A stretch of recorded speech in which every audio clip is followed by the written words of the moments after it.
guys, nag-tricycle kami papunta sa Boulevard.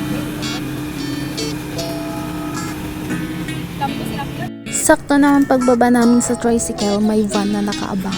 Tas yun, sumakay kami. Then, on the way na kami sa Cagayan Resort. Tas kasama ko ang aking kaibigan na si Carla.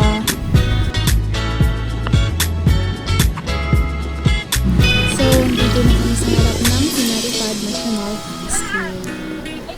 Tapos pagkatapos sumakay kami ng tricycle papunta sa Cagayan Resort.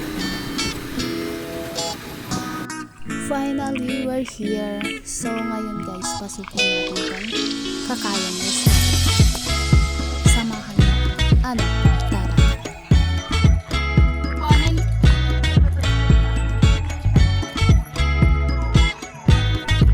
Pagpasok mo dito, makikita mo yung paglalagyan kung saan yung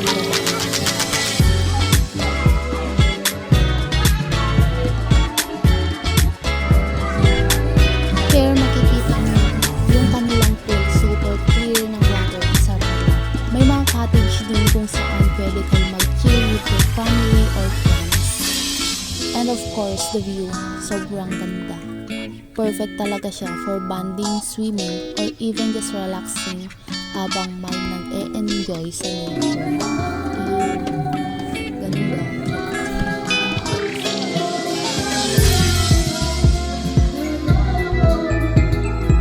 So ayan guys, nagre-prepare na kami ng aming binaon.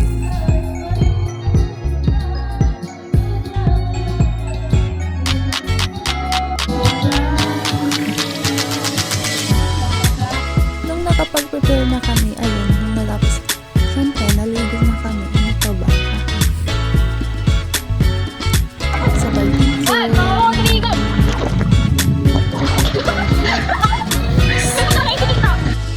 Malamang nung natapos na, nag-picture na kami.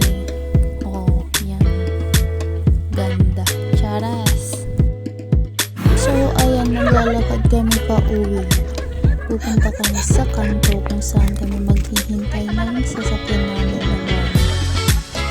Yan, puro tawa ang ginagawa ng dalawa.